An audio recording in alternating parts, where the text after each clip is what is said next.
예, 현대비평론 수업을 계속하겠습니다. 교재가 있는 사람은 33쪽 4장 신수사학적 시학입니다. 자, 이 파트는 현대 수사학 중에서 논정의 수사학의 성과를 문학이론이나 문학비평에 접목시키려고 하는 그런 시도입니다. 왜 제목이 신수사학적 시학이라고, 신수사학이라는 용어는 어디서부터 나왔을까요? 바로 1958년에 나온 카인 페렐만과 루시 올브레트 티테카가 같이 쓴 신수사학이라는 책으로부터, 책에 나오는 용어입니다. 책 제목을 그대로 받아왔어요. 왜 신수사학이라고 했을까요? 이전과는 다른 어떤 경향의 수사학을 펼치고 있습니다. 그러나 사실은 거슬러 올라가 보면 고대 수사학, 아리스토텔레스의 수사학 때 가지고 있었던 종합학문으로서의 위상을 다시 회복한다는 그런 의미를 갖고 있습니다. 또 한 가지는 뭐가 있을까요? 새롭게 전개되고 있는 현대의 다양한 의사소통 이론, 언어행위 이론 등등의 논정 이론들을 흡수해서 이 책이 쓰여지고 있습니다. 그래서 이 신수사학이라고 하는 이 책이 상당히 중요한 역할을 했다. 그게 언제라고요? 1958년이다. 지난 시간에 간단하게 이렇게 요약한 것인데요. 다시 한번 해보겠습니다.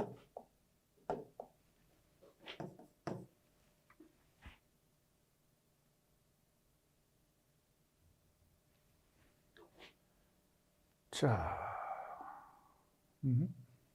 현대 수사학을 크게 둘로 나눴을 때 문체의 수사학과 논정의 수사학이라고 둘로 나눌 수 있다고 했죠. 이 문체의 수사학은 줄어드는 수사학의 그 영향으로 계속 주류를 이루고 있는데, 착상, 배열, 표현이죠.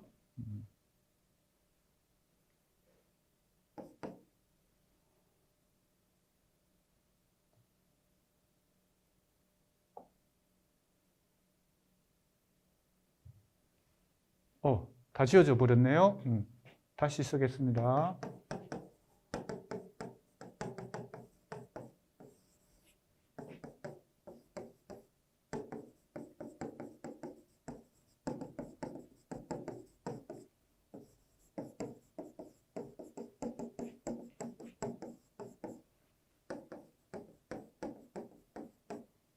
착상, 배열,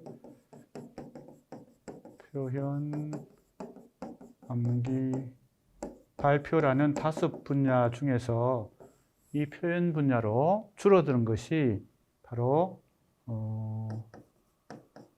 문체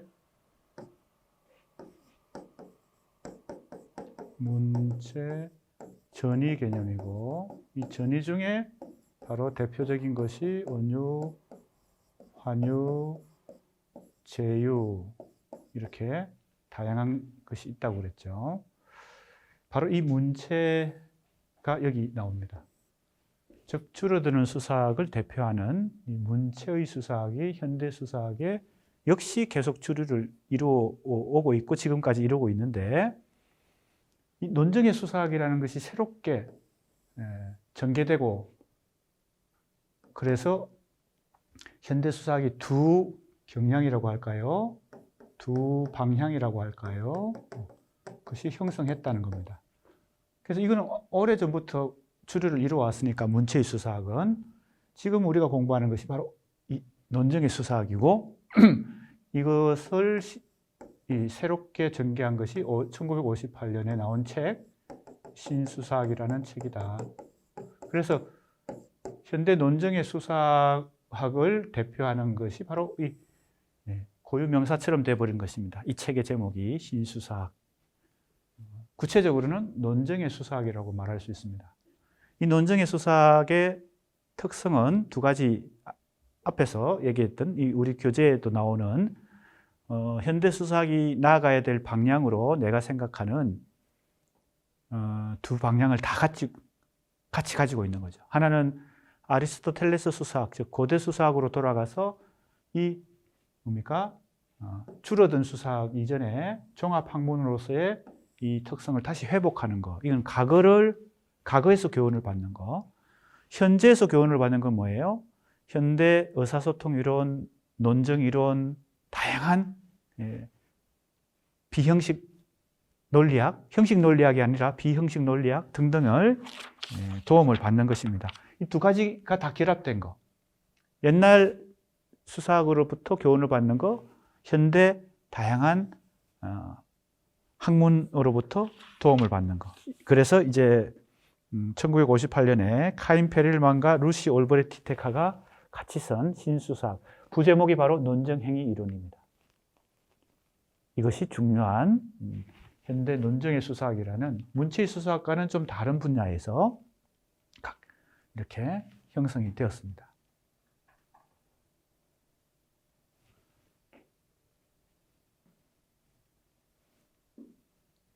자, 다시 교재로 돌아왔어요. 이 책 제목이 바로 부제목이 논증행위 이론이죠. 그래서 논증의 수사학이라는 학문 분야를 이루고 있습니다. 자, 그러면 우리는 이 신수사학이라는 책은 아직 번역이 안 돼 있습니다. 우리나라에. 중요한 현대 수사학의 한 중요한 저서인데, 업적인데, 카인 페렐만이라는 이 벨기에 법철학자입니다. 법학자입니다. 법학자. 그건 뭘 의미하나 하면 이 수사학은, 특히 논증의 수사학은 인간의 언어 행위 전반의 이 설득과 논증, 언어 행위의 전반을 다루고 있기 때문에 뭐예요? 반드시 수사학이라고 하는 것이 인문학, 특히 문학 연구에만 국한되지 않고 법학이라든지 정치학 같은 사회과학, 심지어는 자연과학까지 아우르는 공통학문으로서의 기반을 가지고 있다는 것을 의미합니다. 카인 페릴만이 법철학자입니다. 법의학자입니다. 자, 이 신수학이라는 책을 요약해 보겠습니다. 이 책이 아직 번역이 안 돼 있고 또 중요한 업적인 데 비해서 지금 소개가 안 돼 있는데, 그래서 아마 이 책을 소개하는 것은 아마 우리 교재에서 아마 예외적으로 소개하고 있는 것 같습니다. 신수사학이라는 책에서 페렐만과 티테카는 서구 철학의 흔적을 남겨온 데카르트에 기인하는 이성 및 추론의 개념과 단절을 이룬다. 데카르트적 사고방식과 단절한다. 참 이것이 엄청난 것이거든요. 왜냐하면요, 현대 지식체계와 학문체계는 거의 대부분 데카르트적 기반을 갖고 있습니다. 즉 이성의 합리성에 근거해서 학문이 이루어지고 있어요. 그래서 우리가 지금 인문학을 포함해서, 인문학은 조금 그런 과학, 우리가 계속 얘기하는 사이언스, 학문이라고 하는 과학이라고 하는 이 학문, 근대 이후의 학문이 데카르트적 지식체계, 데카르트적 사고방식에 근거하고 있습니다. 객관적 지식으로서의 진리 개념을 갖고 있어요. 그래서 학문은 객관적 지식으로서의 진리라는 개념에 근거하고 있다는 것은 바로 여기 데카르트적 관점입니다. 여기 있죠. 그런데 이 신수사학이 데카르트와 단절한다는 것은 엄청난 얘기가 되겠습니다.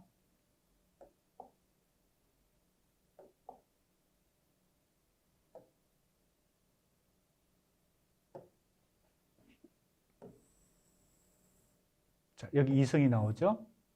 추론. 추론도 이성적 합리성에 의한 지식 행위이기 때문에. 자, 이것이 첫 번째입니다. 이것이 중요한 이 신수학의 특성입니다.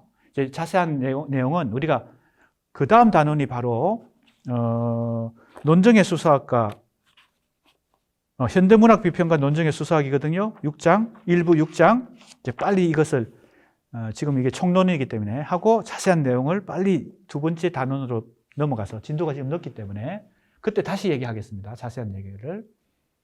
또 이제 이 책이 페렐만과 티테카라는 사람이 이 신수학이라는 책을 통해서 자, 어떤 걸 보여주나. 이게 정리를 하는 것입니다.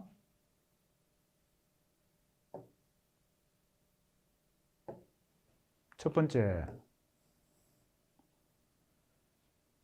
척도 기준은 추론, 이성적 추론의 척도는 영원히 현존하는 사물들의 본질 이렇게 했죠. 이게 바로 진리 개념입니다. 이게 조금 전에 얘기했던 데카르트적 진리 개념이에요. 진리라는 용어 개념도 사람마다 이론가들마다 다 조금씩 다른 의미를 갖고 진리라는 개념을 구사하는데 데카르트적 진리 하는 것은 내가 몇 번 지금 얘기했지만 객관적 지식입니다. 객관적 지식으로서의 진리 개념. 영원히 현존하는 사물들의 본질입니다.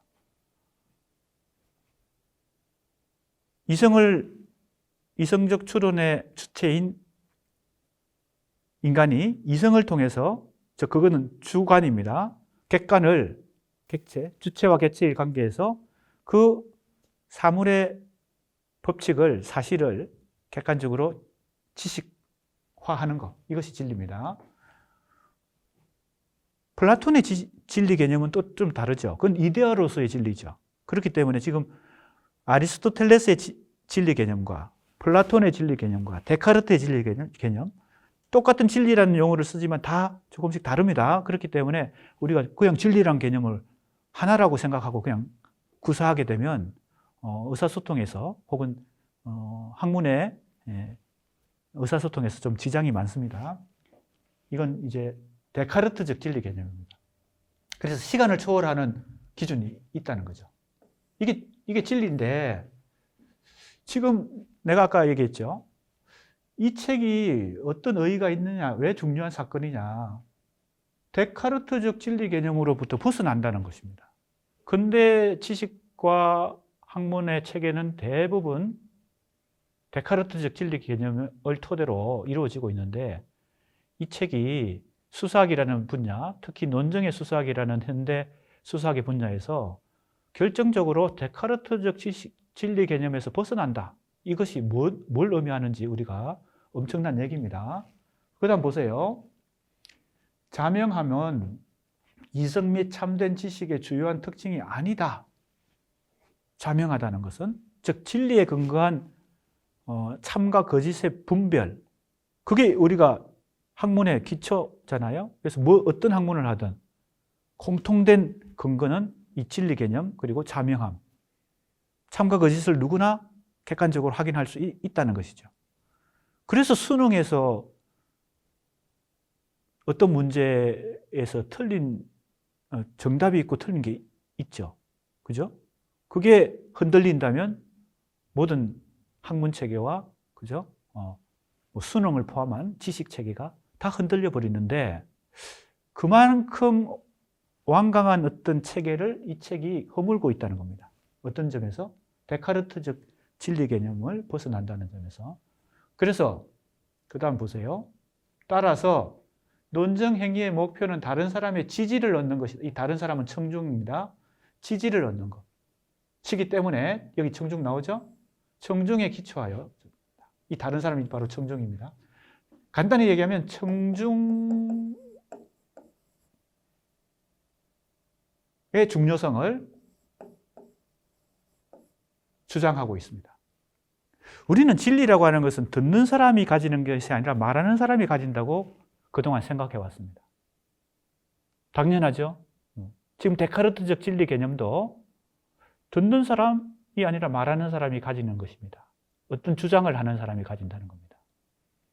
그래서 그 주장이 말하는 주체입니다. 우리가 청중 그랬으니까 화자라고 말해볼까요? 말하는 사람. 화자가 말하는 것이 진리냐 아니냐, 즉 참이냐 거짓이냐를 주관하는데 오히려 말하는 사람은 중요하지 않고 듣는 사람이 그 진리를 진리라는 개념은 이제 소용이 없습니다. 데카르트적 진리 개념을 벗어난다 그랬으니까.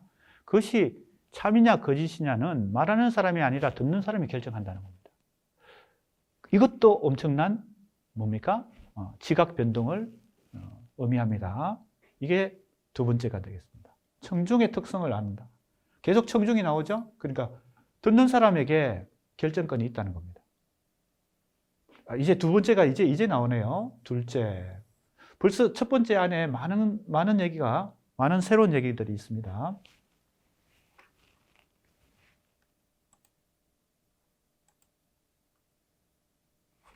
여기서 나가요. 다시. 자, 이제 그러면 둘째 보겠습니다. 첫 번째로부터 이제 두 번째 얘기가 나오는데, 자, 간단합니다. 첫 번째 얘기는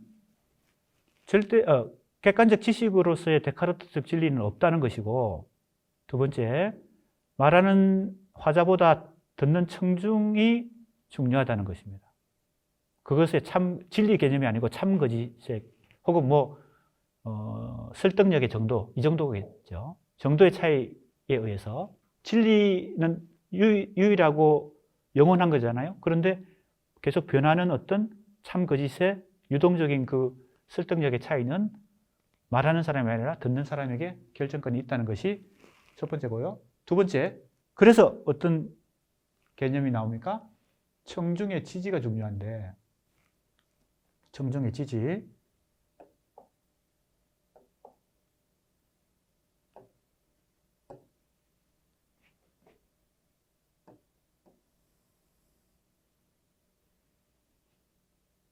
청중의 이걸 어떻게 없애지? 이게 왜 자꾸 생겨서 안 나와? 없어지지. 청중의 지지는 정도의 문제다. 그러니까 100% 참거짓은 없다는 겁니다. 정도의 문제다. 그래서 다양한 청중에 따라서 다양하게 이걸 지우고 싶은데 지워졌네요. 청중의 지지가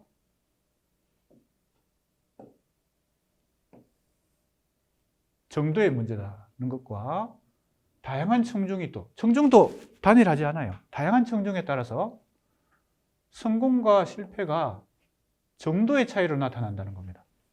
자, 예를 드는 게 좋겠습니다. 국회의원 선거나 대통령 선거를 앞두고 정치인이 연설을 합니다. 정책 연설을 합니다. 정치 연설을. 근데 그것이 참이냐 거짓이냐를 말하는 사람이 결정하는 게 아니라 유권자가 결정합니다. 그죠? 저것은 정당한 정책이다. 아니면 나쁜 정책이다. 좋은 정책이다. 그것은 100% 진리 개념이 아닙니다. 그리고 정도에 따라서, 그죠? 청중의 지지가 정도에 따라서 또 다양한 청중, 얼마나 많은 청중들이 있습니까? 국회의원 선거를 해도 그렇고 대통령 선거를 해도 그렇고. 그래서 성공하거나 실패합니다. 그래서 과반수만 얻어도, 혹은 과반수가 안 되더라도 다른 후보자보다 많은 지지를 얻으면 당선이 됩니다. 그죠? 그래서 이것이 이제 우리 현실에 뭡니까? 현실에서 작용하는 언어 행위의 실제 현실입니다. 그래서 데카르트적 진리 개념이 상당히 추상적이고 이론적인 개념이라고 이 논증의 수사학자들은, 지금 우리가 공부하고 있는 카인 페렐만과 루시 올브레트 티텍하는 보고, 그 데카르트적 진리 개념에 의해서 이루어지는 근대 이후의 많은 학문과 지식 체계들이 다 이론적인 것이지 실제 현실에서 동떨어져 있다는 겁니다.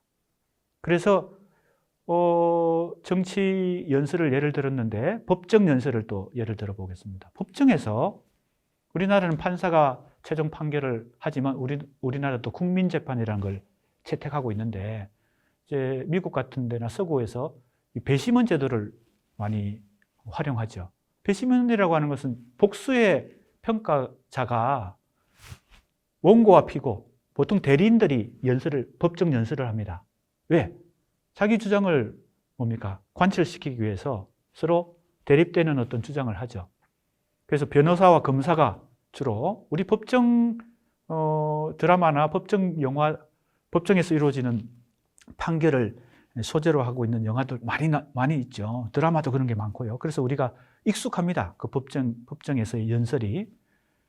그 경우도 데카르트적 진리처럼 객관적 지식으로서의 진리, 이런 현실이 아닙니다. 실제 현실은 항상 정도의 차이에 의해서. 이때 청중은 누가 됩니까?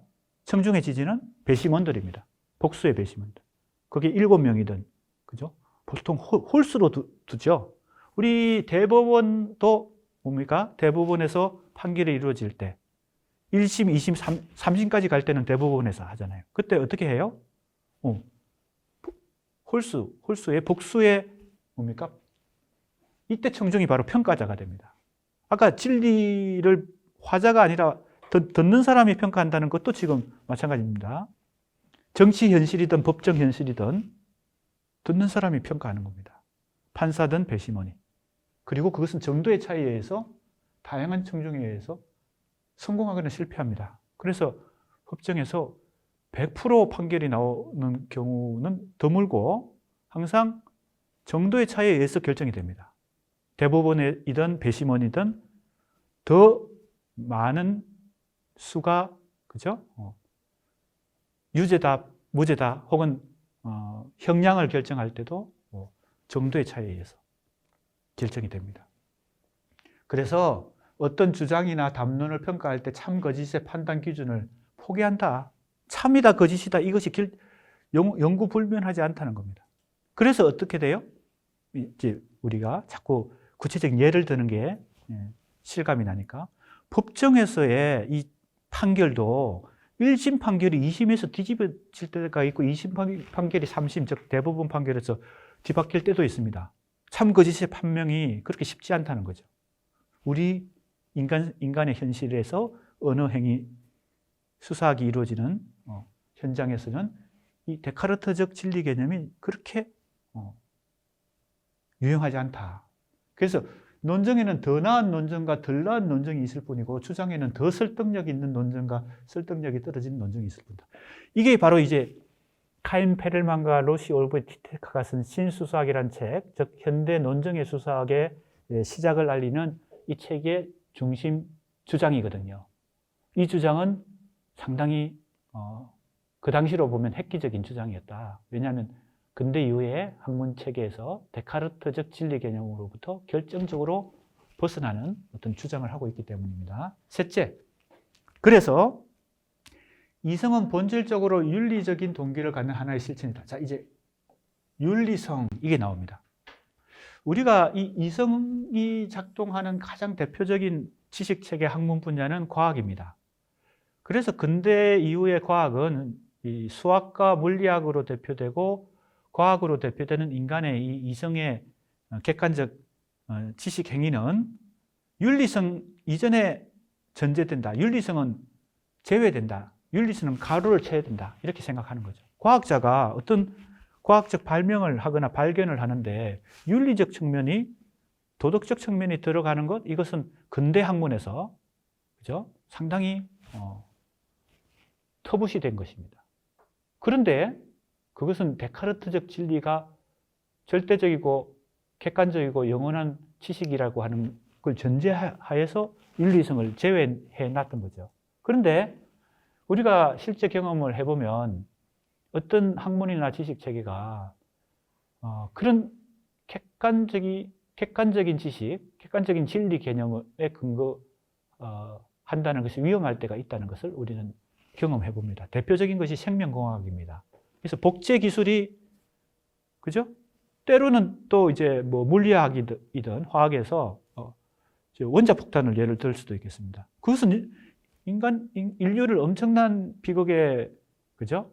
몰아넣을 수 있는 살상 무기를 만들 수 있는데, 다만 과학자가 객관적 지식을 추구한다는 그 미명하에 윤리성, 복제도 마찬가지입니다. 생명공학에서의 복제, 생명복제, 개나 양에게 돌리라는 양인가요?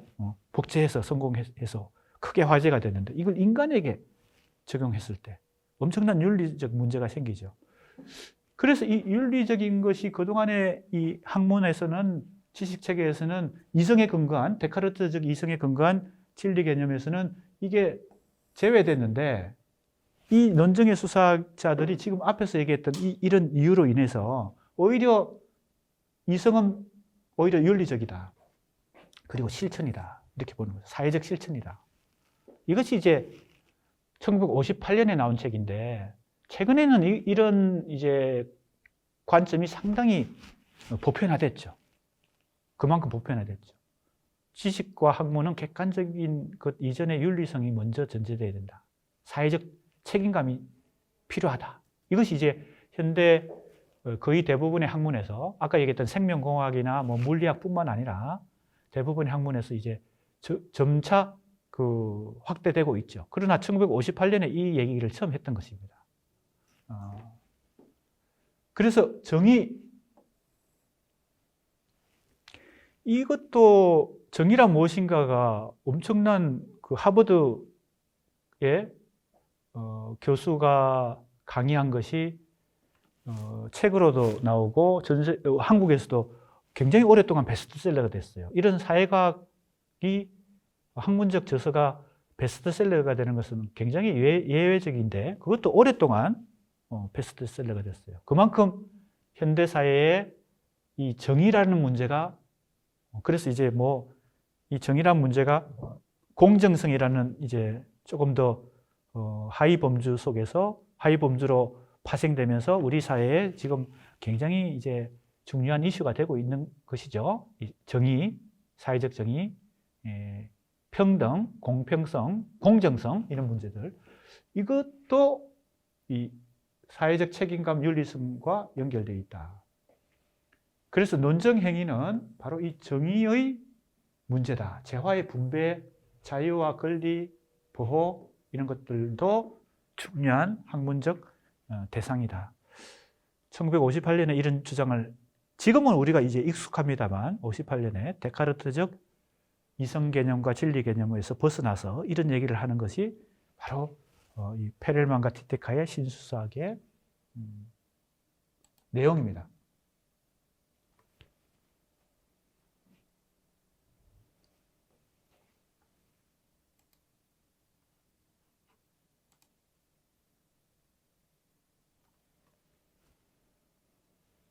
페렐만과 티테카의 의의는 전통적인 형이상학, 이걸 형이상학이라고 또 우리가 보통 부를 수 있습니다. 뭘요? 아까 얘기했던 진리 개념을 형이상학이라는 용어로 또 표현하기도 합니다. 진리 개념. 그 진리 개념, 전통적인 진리 개념 이후에 대안을 제시했는데, 메타 철학으로서의 수사학이다. 이게 이제 책 제목은 신수사학이라는 책이고요. 정확한 학문 분야는 현대 수사학의 하나의 경향인 논정의 수사학이라는 학문 분야이고요. 이걸 쉽게 얘기하면 이 논정은 설득의 수사학이라고도 말할 수 있겠습니다. 설득의 수사학. 그럼 이것은 문체의 수사학이라는 미시적인 영역에서 진행되는 수사학과는 좀 달리 착상, 배열, 표현, 암기, 발표라는 이 5개의 영역이 다 종합된 학문으로서의 아리스토텔레스의 수사학 개념을 회복하는 것이기도 하고, 한편으로는 현대 다양한 논정 이론과 의사소통 이론을 흡수하는 것이기도 하다. 이런 얘기가 되겠습니다. 자, 이제 조금 넘어가 보겠습니다. 너무 지금 시간이 여기 나오죠? 자, 청중을 고려한다. 이 청중이 계속 중요하게 등장합니다. 차이를 존중한다. 절대 진리, 객관적 진리 개념으로서의 형이상학이 아니고 청중을 고려하니까 아까도 앞에서 나왔지만 정도의 차이에 의해서 참 거짓이 판명됩니다. 그리고 시간과 공간에 따라서 그 판단은 또 달라질 수가 있죠. 그렇기 때문에 이것이 차이를 존중하는 포스트 모더니즘 시대 혹은 후기 구조주의 시대의 그 다양성과도 연결될 수 있고요. 의사소통 이론하고도 연결됩니다. 그래서 사회적 비평이 가능하게 된다. 그래서 수사학의 측면에서는 바로 이 축소되어 왔다는 것이 줄어드는 수사학이죠. 여러 번 나왔지만 표현 분야로 줄어들었는데 그것을 다시 어디로 확대해요? 자, 이것은 화자와 청중 사이의 어떤 의사소통이라는 맥락을 갖고 있기 때문에 그래서 설득의 논정의 수사학은 설득의 수사학이고 설득이라는 것은 말하는 사람과 듣는 사람 사이에 일어나는 거니까요. 그래서 의사소통의 관계망 속에서 이 이론이 전개됩니다. 그래서 또 사회적 책임감, 윤리적 측면까지도 고려한다는 그런 특징을 갖고 있다.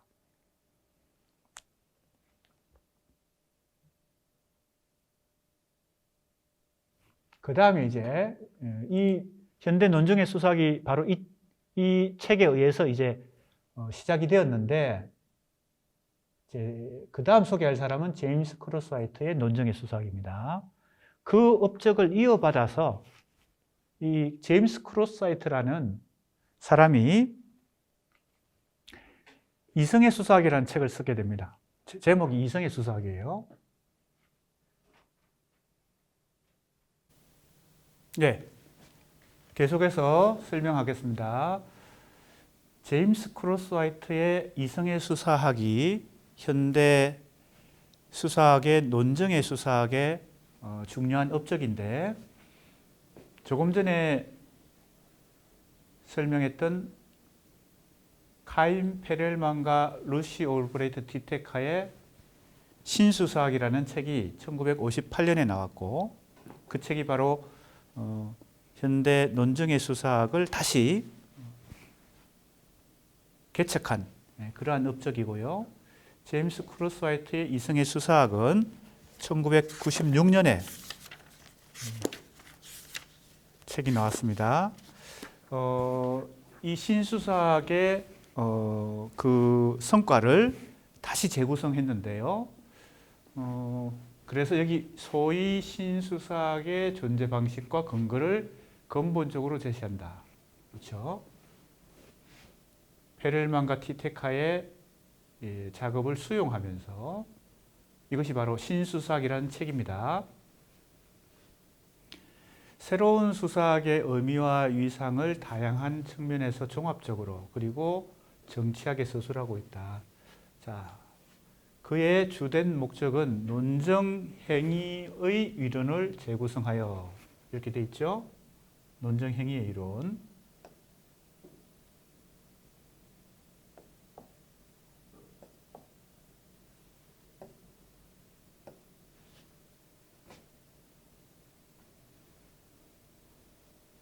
논정 행위 이론을 재구성한다.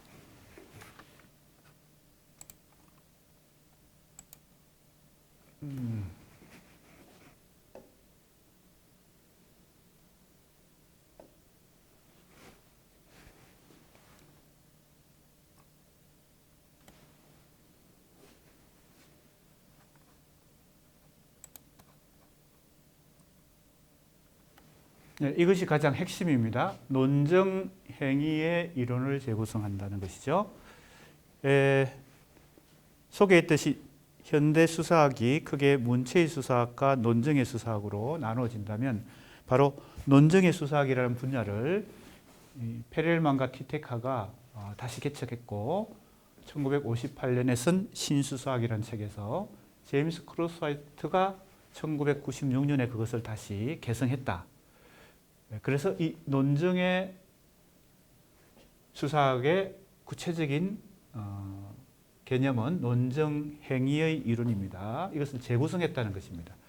그 다음에 이성을 긍정하는 것이다. 이 부분이 이제 설명이 좀 필요합니다. 페렐만과 티테카의 신수사학이 보여준 아주 가장 중요한 특징은 데카르트 즉 이성으로부터 벗어난다는 것인데, 여기서 제임스 크로스화이트가 이들의 작업을 수용하고 개성했다고 하는데 왜 이성을 긍정한다고 하느냐 하는 부분입니다. 데카르트 이성으로부터 벗어난 신수사학의 이 방향성과 이성을 다시 긍정하는 제임스 크로스의 방향성은 다른 것 같은데 어떻게 이것이 개성이냐 하는 것을 설명을 좀 해야 됩니다. 그 다음에 이제 나오는 문맥을 잘 보세요. 최근의 포스트 모던적 비판에 맞서 이성과 논정, 여기도 논정이 나오죠. 자, 여기 논정의 합리성을 옹호하려는 이 시도는 그러나 특이하게도 철학적 전통에 대한 포스트 모던적 비판을 수용하면서 시작된다. 굉장히 복잡합니다. 자, 여기는 설명을 좀 하도록 하겠습니다. 전통 철학이 지닌 동일성의 사유와 포스트 모더니즘이 지닌 차이의 사유로부터 동시에 비판적 거리를 유지한다. 자, 이게 무슨 얘기인가 하면요.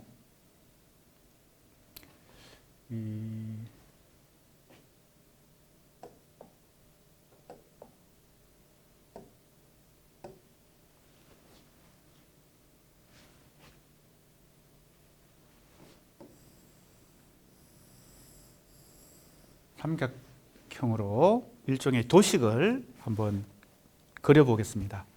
도식이라고 하는 것은 복잡한 이 현상이나 양상을 혹은 복잡한 논리를 일목요연하게 설명하기 위해서 편의상 그리는 일종의 그림입니다. 도식입니다. 이 세 개의 꼭지점을 우리가 A, B, C라고 해봅시다.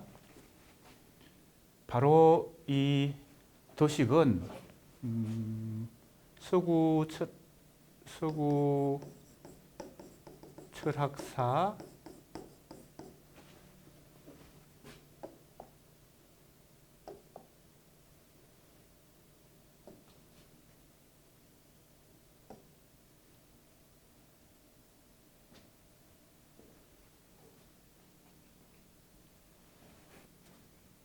의 서구 철학사의 전개, 흐름 이런 제목을 한번 굉장히 거창한 얘기인데요. 서구의 철학 혹은 사상의 큰 흐름, 역사적 흐름을 한번 압축해서 도식으로 그려보겠습니다. 이 A 지점에 근대 철학이 있다. 근대 철학을 대표하는 데카르트를 이제 예를 들어 보겠습니다.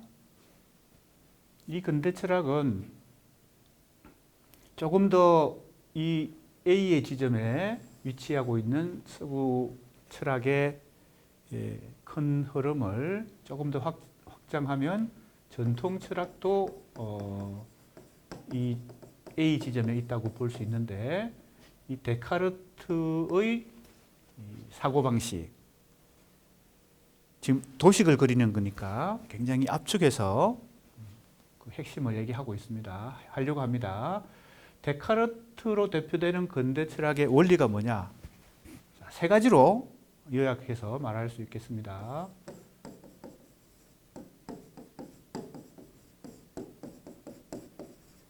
이성 주체 진리, 이 세 가지 개념으로 내 나름대로 서구 철학사를 요약해서 지금 좀 더 우리 수강생들에게 쉽게 지금 공부하고 있는 이 대목을 이해할 수 있도록 설명을 하는 것입니다.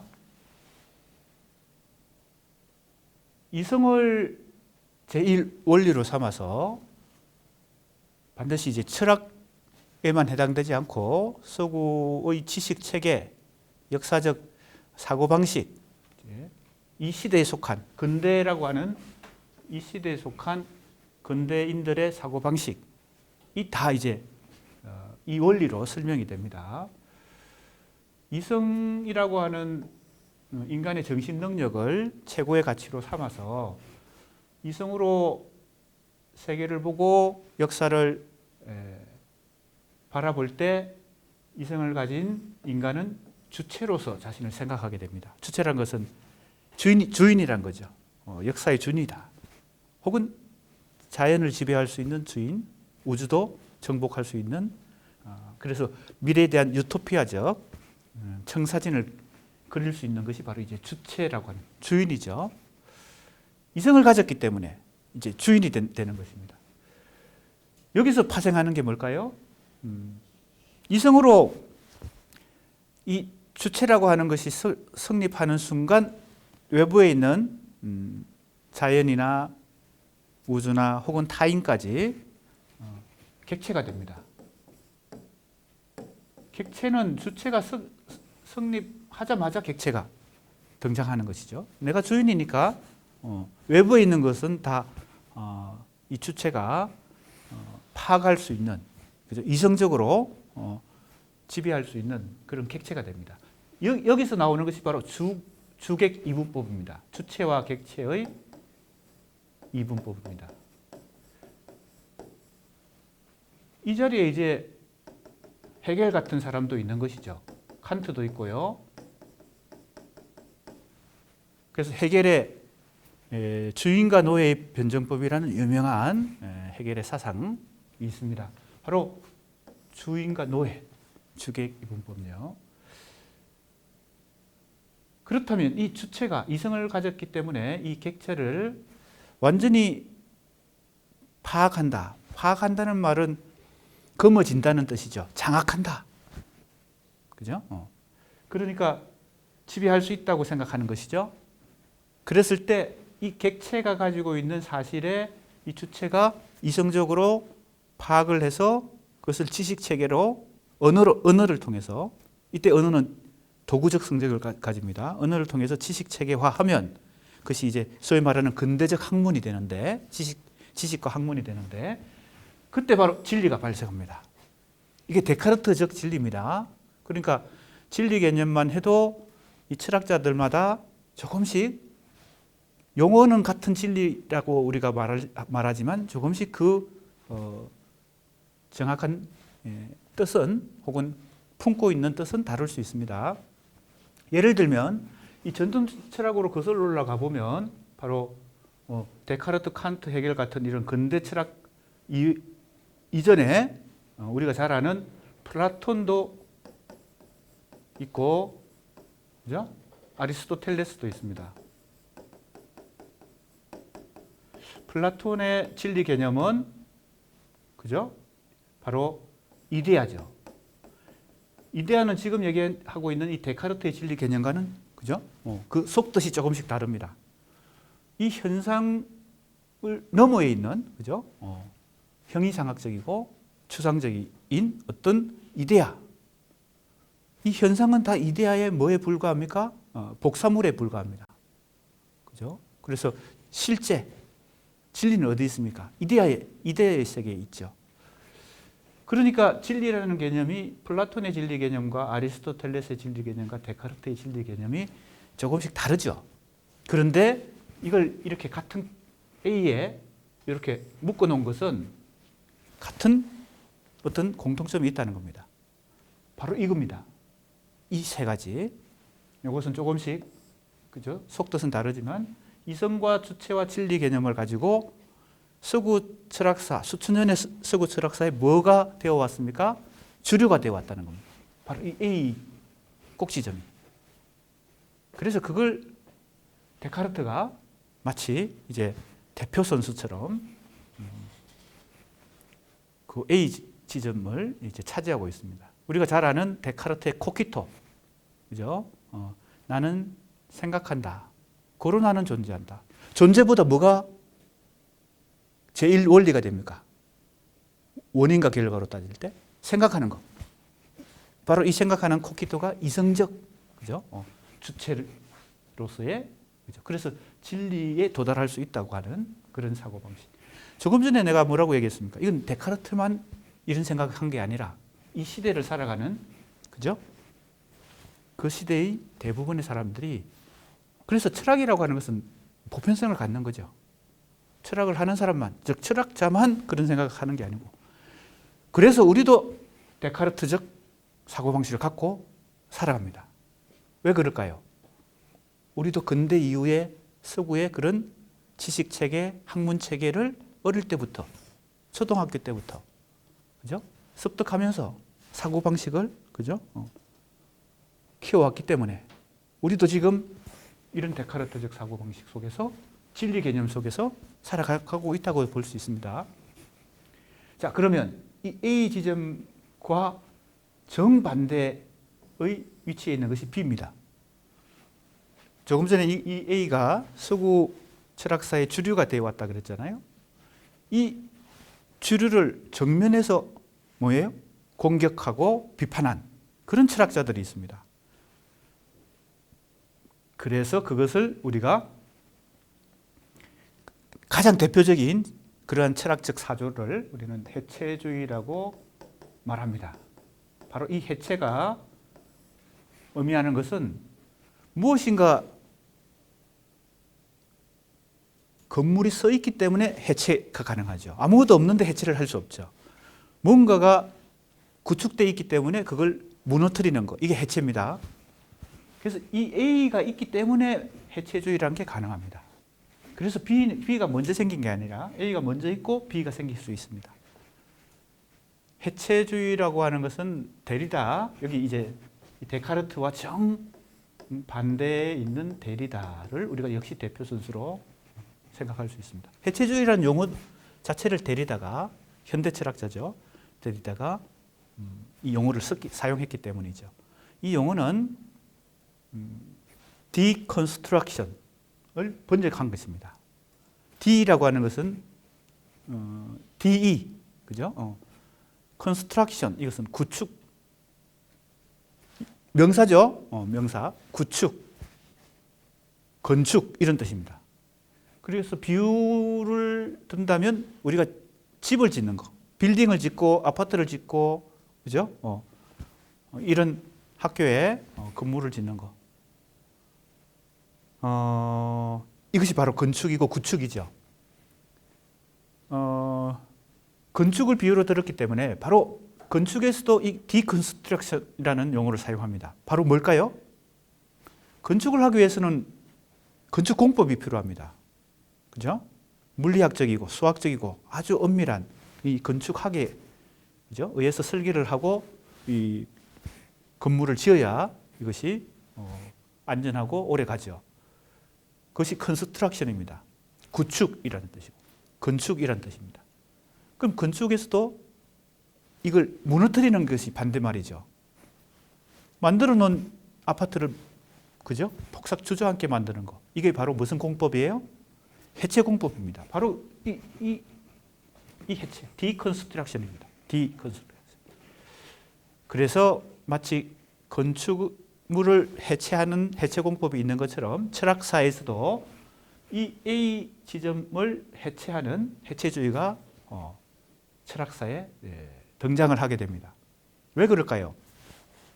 이 A가 가지고 있는 여러 가지 문제점들이 발견되고 그것을 해체해야지만 인간의 철학적 혹은 근본적인 사유방식의 돌파구를 찾을 수 있기 때문에, 그럼 A가 어떤 문제를 만들어냈을까요? 이성적 주체가 진리를 확보할 수 있다는 것은 아까도 얘기했지만 자기 외부에 있는 모든 것을 객체화하기 때문에, 대상화하기 때문에, 자연도 대상화, 우주도 대상화. 그래서 정복하고, 그죠? 개척하고. 그것이 인간에게 유토피아적, 즉 진보적 역사관을 만들어내죠. 이 진보라는 개념, 그죠? 유토피아라는 사상, 이런 것이 다 이성을 통해서 주체가 진리를 확보한다면 중세 이전에 어떤 합리적이지 못한 비합리적인 사고방식으로부터 합리적인 사고방식으로 발전시키는 것, 이걸 계몽이라고 하는 용어를 쓰죠. 이러한 장점이 있지만 어떤 문제점을 만들어낼까요? 바로 주객 이분법이 가지고 있는 어떤 문제들. 그래서 수학과 과학으로 무장한 이 이성적 주체가 최종적으로 세계대전, 전쟁을 벌입니다. 왜? 정복을 하기 위해서. 식민지를 만들고. 그죠? 우주도 정복하려고. 그러니까 뭐예요? 바로 그래서 만들어지는 문제, 현대사의 문제가 환경 문제. 그죠? 등등 세계대전. 뭐 이런 어떤 문제들이 바로 뭐예요? 이걸 이제 프랑크푸르트 학파들은 도구적 이성이다. 계몽적 이성이 아니라 도구적 이성이다. 이성이 나쁘게 작용할 수도 있다는 겁니다. 이건 설명을 너무 지금 길게 할 수가 없으니까 그러한 문제들을 해체하는 것이죠. 이 A를 해체한다. 그럼 원리로 따지면 근대 철학의 원리가 이성주체 진리이기 때문에 여기서는 바로 이성을 부정하고 주체를 부정하고 뭐까지 부정하겠어요? 그래서 최종적으로 진리가 절대적 진리, 객관적 진리, 그죠? 플라톤의 진리 개념이든 데카르트의 진리 개념이든 헤겔의 진리 개념이든 칸트의 진리 개념이든 그러한 근대 철학의 원리인 이성주체 진리에 대한 부정, 비판. 그래서 이 세 가지를 이제 부정하는 정반대의 이 철학을 해체주의가 펼치게 됩니다. 지금 내가 엄청나게 서구 철학사 전체를 도식적으로 지금 설명하기 때문에 이 도식만 가지고 내가 뭔가 다 알았다 이렇게 착각하면 안 됩니다. 이건 이제 일종의 도식이라는 것은 편의, 설명의 편의를 위해서 아주 압축하고 요약해서 얘기하는 것이니까요. 자, 이랬을 때 객관적 진리랄까 절대적 진리랄까 이 A가 가지고 있는 진리 개념이 무너지죠. 여기서. 그래서 이걸 간단히 얘기하는 것이 바로 원리로 따지면 A의 철학적 사고방식의 원리를 우리 책에서 나옵니다. 이 동일성의 사유입니다. 자기 동일성. 그렇죠? 이 해체주의의 사유를 차이의 사유다. 이렇게 말할 수 있습니다. 왜? 이것과 관련됩니다. 진리라고 하는 것은 동일성의 산물입니다. 동일성과 아주 밀착되어 있습니다. 이성주체를 원리로 삼아서 진리에 도달하는 것은 주체가 객체를 완전히 파악했을 때 가능한데 이 진리, 그래서 진리 개념이 없다고 생각하는 이 해체주의자들은 이 동일성의 사유가 아니라 차이의 사유를 주장을 합니다. 그러면 이게 상대주의라는 어떤 속성을 갖는 거죠. 그래서 다문화주의, 상대주의 이런 개념들이 현대 사회에서 상당히 많이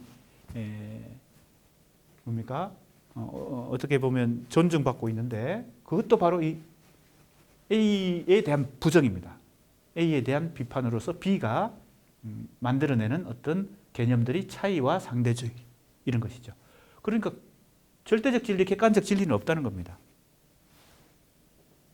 A라는 X라는 사람의 생각과 Y라는 사람의 생각과 Z라는 사람의 생각은 다 뭐예요?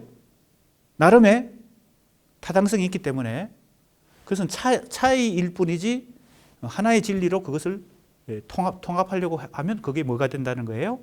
폭력이 된다. 뭐 이런 상대주의가 됩니다. 근데 이 해체주의는 데리다가 이 용어를 사용했지만 사실은 철학사에서 해체주의라는 용어를 사용하지는 않았지만 이런 A를 정면으로 공격하고 정면으로 비판해서 서구 철학사의 이 주류를 뒤집어 엎으려고 했던 철학자들이 있었습니다. 다른 말로 하면 데리다의 선배가 있었던 것이죠. 바로 그 이전에는 하이데거가 있었고 가장 원조에 해당되는 니체가 있습니다. 그래서 이제 지금 니체, 하이데거, 데리다로 대표되는 이 해체주의 혹은 이 비꼭지점에 바로 포스트 모더니즘도 여기에 위치합니다. 후기 구조주의도 여기에 위치합니다. 자, 해체주의, 포스트 모더니즘, 후기 구조주의, 용어는 다 다르고 또 내용도 다르고요. 거기에 해당되는 현대 철학자들이 또 다릅니다. 그러나 큰 틀에서 어디에 속한다고요? B 지점에 속한다. 뭘 부정해요? 다 이런 원리를 갖고 있습니다. 이성과 주체와 진리를 부정합니다. 포스트 모더니즘은 모더니즘 이후에 모더니즘으로부터 벗어나려고 하는, 그죠?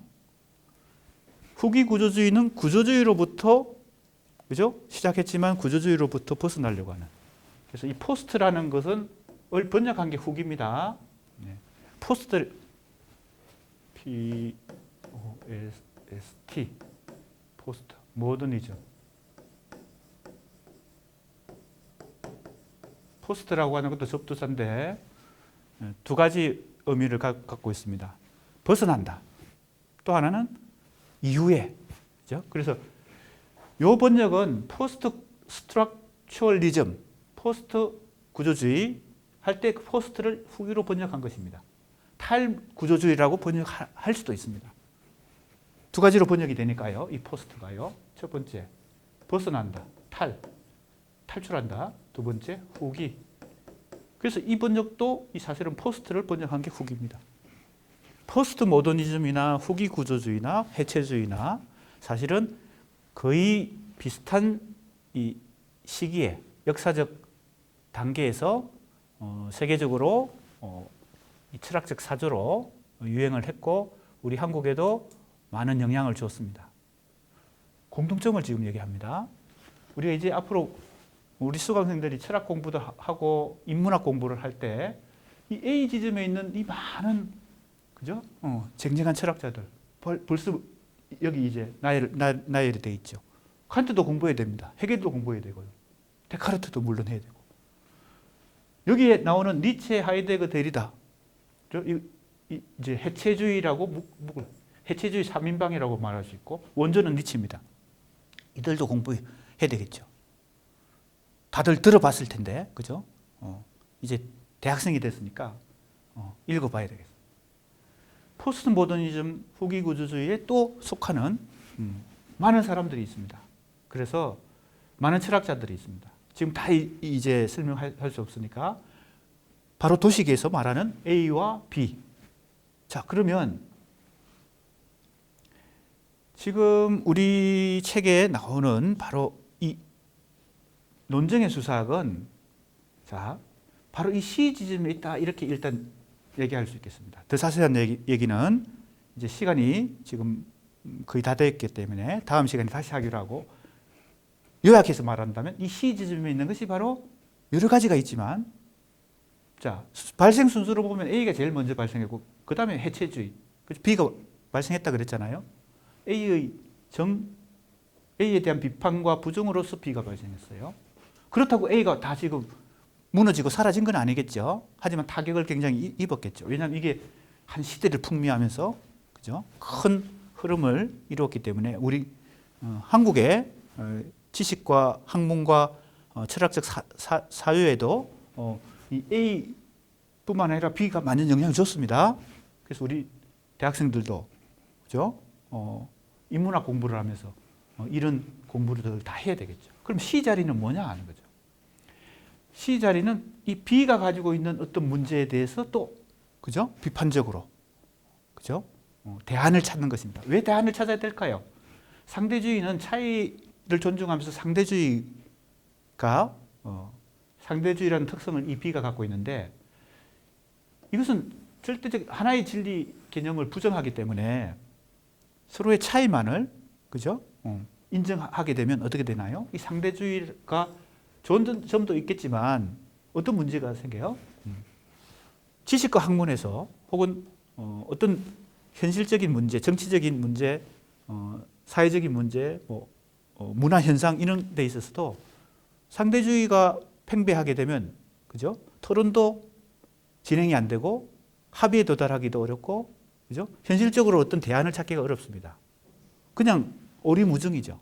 그죠? 그 자체에서 그냥 다 인정하고 A도 맞고 B도 맞으니까요. C도 맞고요. 그래서 생겨나는 현상이 바로 어떤 폐단이 생기나면 회의에 빠집니다. 회의주의. 자, A가 이성주체 진리 개념으로